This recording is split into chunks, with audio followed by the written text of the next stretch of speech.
Have you ever woken up one morning and realized that something you've loved for decades suddenly feels different? The coffee you've sworn by for years tastes oddly flat. That favorite dessert, the one that used to make you close your eyes in delight, now feels like it's missing some magic.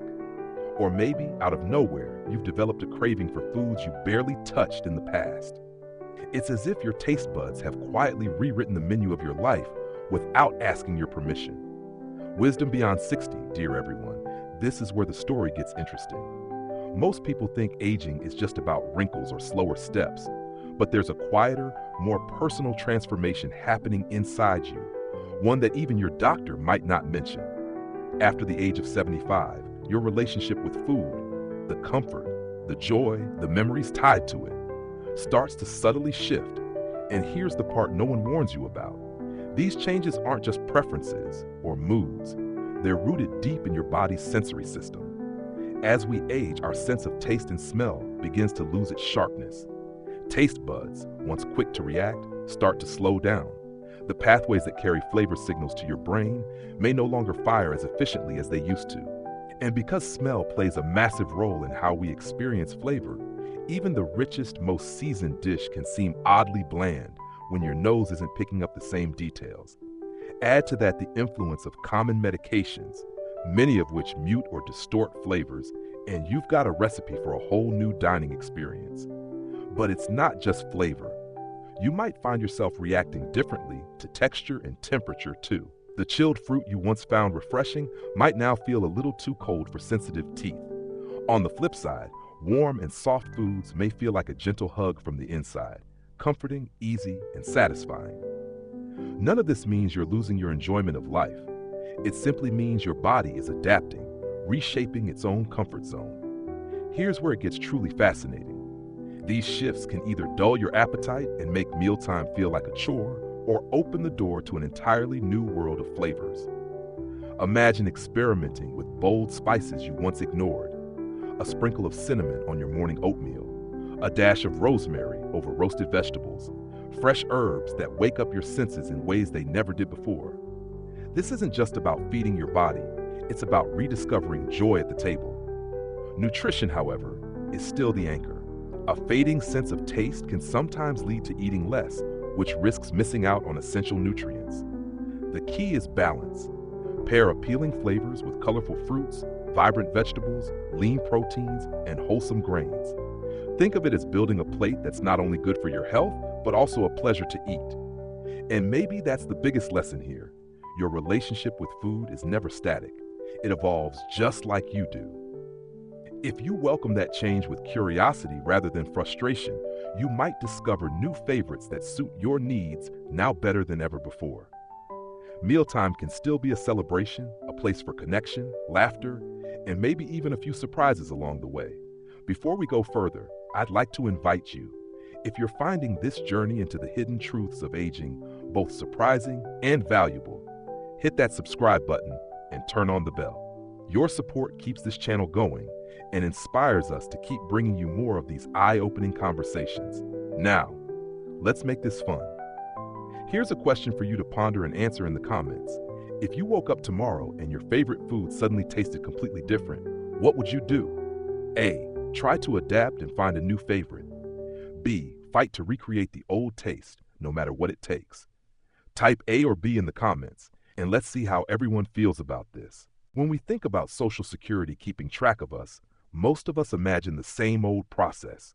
The yearly cost of living form, a few bank deposit checks, maybe a letter asking for updated information. But in reality, the picture is changing, and it's changing in ways that feel almost invisible until you look closely. Over the past few years, a quiet shift has been happening. Agencies connected to senior benefits have been testing devices that do much more than we realize. These aren't big, clunky machines or obvious surveillance tools. They're the kinds of things you'd gladly accept because they appear helpful. A lightweight medical alert bracelet, a fall detector that hangs from your neck, a smartwatch with health features, or even a friendly app on your phone that says it's there to keep you safe. On the surface, these devices feel like a gift, something that could save your life in an emergency or keep your family connected to you. But under the surface, they can capture a constant stream of information about you. We're talking about location tracking that logs exactly where you are, how long you stay there, and how often you leave home.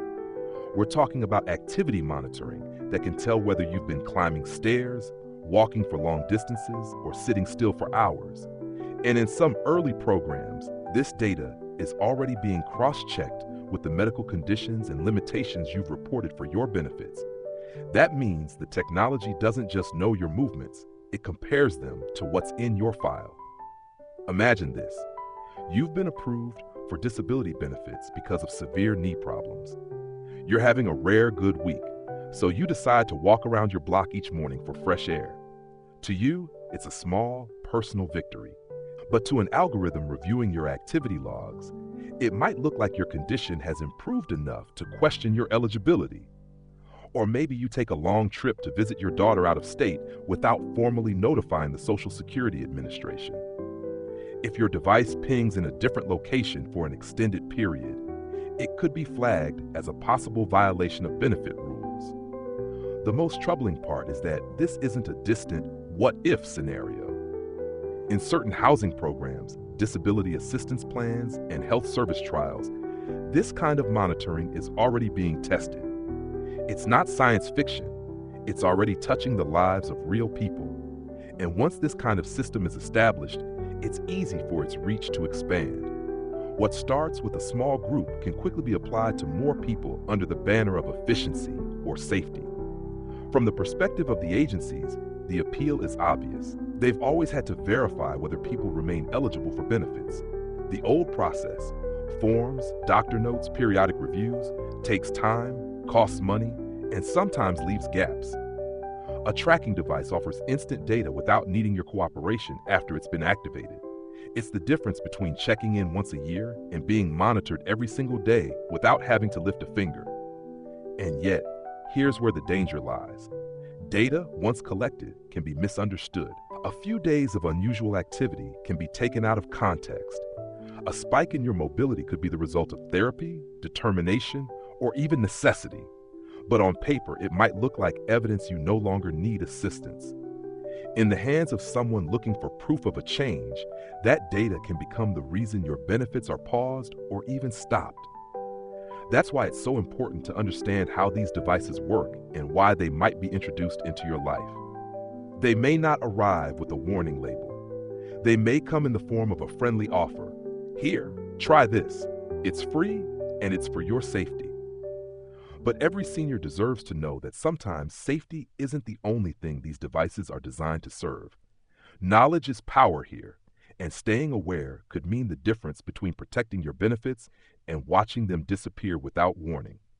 In the next part, we're going to talk about exactly why certain seniors are at higher risk and the little-known legal loopholes that make this possible. That's where things get even more eye-opening. Some folks hear about these programs and think it's just another exaggerated rumor meant to scare people. But let's be clear, this isn't theory, and it's not a distant maybe. It's already happening in other areas of life, and those early test runs are exactly how these systems eventually find their way into senior programs. Think about what's been done in other settings. In the criminal justice system, GPS ankle monitors have been around for years to keep track of parolees or those under house arrest. Everyone accepts that as normal in that context. But what's new and worth paying attention to is how similar technology is crossing over into healthcare, insurance, and now even elder services. Private disability insurance companies have already experimented with phone-based GPS check-ins and wearable activity trackers. And here's the catch. If you refuse to participate, they sometimes treat it as a violation of your policy. I've seen cases that would make anyone uneasy. One man dealing with severe anxiety was receiving private disability payments. His insurer gave him a safety app on his phone that quietly tracked his movements. Over time, the data showed he visited a nearby park nearly every day. To him, those trips were therapy, small steps to manage his mental health. But the insurer took that as proof he could leave home regularly, interact with people, and therefore didn't meet the requirements for his benefits anymore. They cut off his payments. That case is still tangled up in court, but it's a real-life example of how personal routines can be reinterpreted through a cold lens of data. And here's the reality every senior needs to face. Once a system is tested and proven in the private sector, it often slides into government programs sooner than people expect. It's rarely a dramatic, overnight change. Instead, it's a slow drip, starting with a small, specific group of people, usually under the banner of help or safety, and then quietly expanding. This is why understanding the bigger picture matters. When you hear that a housing complex for seniors is adding fall detection in the hallways, it may sound harmless. When you hear that a Medicaid-funded health monitor is being offered for free to rural elders, it may even sound generous. But the infrastructure being built, those devices, those data connections, those review systems, can just as easily be used to monitor and judge eligibility for benefits. The issue isn't that technology is inherently bad. In the right hands, these tools save lives, provide peace of mind, and connect families. The issue is how the information is used, who has access to it, and whether you've truly agreed to all the ways it could be applied. In many of these programs, the consent you give isn't a heartfelt conversation or a clear yes. It's a box you check, a paper you sign, buried in legal language that no one explains in plain English. And once you've given that consent, even unknowingly, it's incredibly difficult to argue later that your rights were violated. By the time you realize the scope of what's being collected and how it might be used, it's often too late to take it back. That's why these pilot programs matter, even if they seem far away from your own life. Because history shows that when a system proves it can work in one place, it rarely stays there, it spreads. In the next part, we'll dig into one of the biggest blind spots, how consent is being used as a loophole to gather information in ways most people never imagined, and what that means for you moving forward. This is where things start to hit closer to home. Many seniors believe that as long as they haven't done anything wrong, there's no real risk. But the truth is more complicated. The government doesn't need to sneak a device onto your wrist in the dead of night.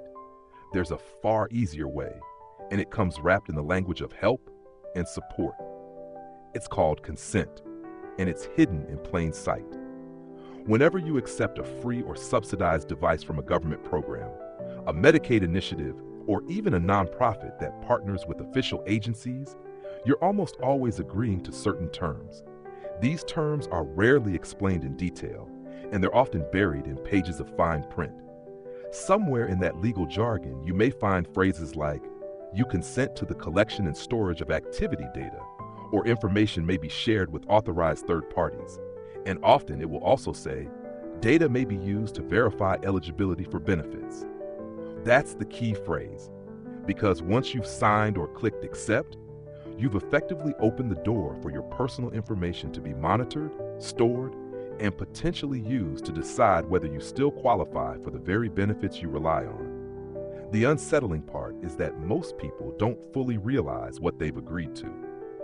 They hear about a device meant to detect falls, track medications, or help emergency responders find them quickly, and it sounds entirely positive. No one sits down with you to explain, in plain language, that this same tool could also be used to review your daily activity and cross-check it against your disability claims or benefit requirements. By the time you learn the truth, the data trail has already been building for months, sometimes years. In legal terms, this is called informed consent. But in reality, most consent given in these situations isn't truly informed. Seniors are often told the device is for their safety, their health, or their convenience, without a clear explanation of the trade-offs involved. And while you might think, well, they still need a warrant to track me, the fact is, when you agree to the terms, you've bypassed those protections. The very act of acceptance can be interpreted as permission. This is why it's so important to slow down and really understand what you're agreeing to before accepting any device or service connected to your benefits. Ask questions that go beyond, "Is this safe?" Instead, ask directly, "What data does it collect? Who has access to that data? Will the Social Security Administration be able to see it? How long is it stored? Can I turn it off?" If the person offering you the device can't answer clearly or avoids the question, that should be a red flag. We have to remember the problem isn't just the technology, it's the way that technology is intertwined with benefit programs, where declining participation could be seen as refusing help, and agreeing could mean giving up a slice of your privacy without even realizing it. Once that information is out there, it can be shared, interpreted, and acted upon in ways you never intended. The hard truth is that the same tool that could save your life in an emergency might also be the one that leads to a suspension of your benefits because someone, somewhere, decided the numbers didn't match your claims. That's why understanding consent, the real meaning of it, not just the checkbox version, isn't optional. It's a form of self-protection, just as important as locking your doors or checking your bank statements. And this isn't about fear, it's about awareness. If you know the rules, you can make informed choices. You can decide which tools to accept, how to manage them, and how to set boundaries. Because at the end of the day, the best way to protect your rights is to never give them away without knowing exactly what you're trading in return. In the next section, we'll talk about the groups most likely to face these situations first, and how history shows that what starts small rarely stays that way. Even though the risks of tracking devices are real, seniors are not powerless. There are steps you can take right now to guard your privacy, protect your benefits, and avoid becoming an easy target for overreach. The first and most important action is to become a careful reader. Before you accept any free device, whether it's from a Medicare plan, a Medicaid service, or a local senior program, read every word of the agreement. Don't rush through the fine print just to get to the signature line. Look for language about data collection, location tracking, sharing with third parties, or verification of eligibility. If you see any of those, you need to stop and think about whether you want to move forward. If the language is unclear, ask direct questions. Don't settle for vague assurances like, it's just for safety, or everyone signs this. Instead, demand specifics. What information is collected? Who sees it? How long is it stored? Can it be turned off? Will the Social Security Administration or other agencies have access? If the answers are hesitant, incomplete, or evasive, that's a warning sign. Another layer of protection is to keep thorough, ongoing documentation of your health and activity. If you're receiving disability benefits, make sure your doctor's records accurately reflect your real condition. If you have occasional good days, when you can walk a little farther, lift something heavier, or travel, get those noted as well. That way, if any device data shows you being active, you can prove that it was within the context of your medical reality. Without that documentation, a snapshot of your life could be misinterpreted, and you may find yourself in a fight to keep your benefits. Whenever possible, maintain control over your own equipment. If you want a medical alert system or a health monitor, consider purchasing one privately rather than accepting a government-issued model. This gives you the ability to choose a provider that doesn't automatically share your data with public agencies. You might pay more out of pocket, but you'll pay less in terms of privacy and control. Staying informed is equally important. Technology changes fast, and so do the ways it can be used against you. Privacy laws often lag behind the latest tools, and by the time legislation catches up, the habits of data collection are already in place. Make it a habit to read reliable senior news outlets, follow advocacy groups that focus on elder rights, or join community discussions where these issues are openly talked about.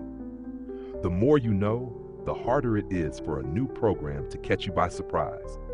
It's also worth remembering that you have legal rights, and they matter. Before your benefits can be cut off, agencies like the SSA are required to follow due process. That means they have to notify you, explain why they're taking action, and give you a chance to respond. You can challenge the evidence, especially if it's GPS or biometric data taken out of context. If you never gave informed consent to be monitored, that can be a powerful legal defense.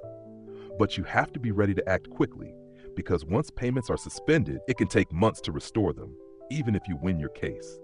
The reality is this: prevention is far easier than recovery. Don't wait until you're already in trouble to learn your rights and take protective steps. Being cautious doesn't mean living in fear. it means living with awareness.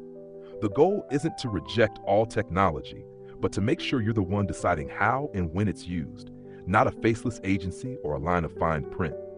If you remember nothing else, remember this: control over your privacy starts with you. Once you give away that control, it's nearly impossible to get it back. And in today's world, guarding your personal information is just as important as guarding your health or your finances. The choices you make now could determine not only your safety, but also your independence in the years to come. Life, especially in our later years, teaches us that the most valuable things are often the ones we can't touch: our dignity, our freedom, our sense of control over our own lives. Over the years, we've learned to adapt to changes in health, relationships, and even technology. But in this new era, where the lines between help and surveillance can blur, it's more important than ever to stand guard over the things that matter most. The lesson from what we've discussed is simple but profound. Awareness is power, and preparation is protection. For many of us, technology started as a promise, tools to help us stay safe, stay connected, and stay informed. But promises can shift. What begins as convenience can quietly become a form of control if we don't read the fine print, ask the hard questions, and insist on knowing exactly what we're agreeing to. This isn't about rejecting technology. It's about making sure we use it on our own terms. We've seen how easy it is for data to be taken out of context. A single active day can be mistaken for a full recovery. A short trip can be seen as a violation. The danger isn't always in the device itself. It's in how the information is interpreted. And once that interpretation is used against you, the process of correcting it can be slow, exhausting, and deeply stressful. That's why the time to act is before you're in the middle of a problem. The deeper truth here is that self-advocacy never stops. No matter your age, you still have the right and the responsibility to protect your privacy, your benefits, and your independence. You do this by staying informed, keeping records, and refusing to sign away control without understanding the full consequences. These are the same principles many of us have lived by for decades when it came to our finances, our homes, and our health. Now, they must be applied to our digital lives as well. The most powerful habit you can develop is curiosity. When something is offered for free, ask why. When you're told something is safe, ask how. And when you hear about a change in policy or technology, take the time to learn the details before it impacts you. Curiosity protects you. It's the same instinct that has carried you through life's toughest challenges. It will carry you through this new one too. So here's the takeaway. Technology can be a blessing, but only when we're the ones holding the reins. Don't let convenience slowly trade away your independence. Know your rights, guard your choices, and remember, you are the first and strongest defender of your own freedom. Now, I have a question for you. If you were offered a free device to help keep you safe, would you A, accept it right away, trusting it's only for your benefit? Or B, read every detail and ask questions before deciding? Comment your answer below so we can see how others think. And if today's video has given you something valuable to think about, please subscribe to Beyond 60 Wisdom so we can keep bringing you insights that matter. Leave a comment with your thoughts. We read every one and truly value your voice in this community.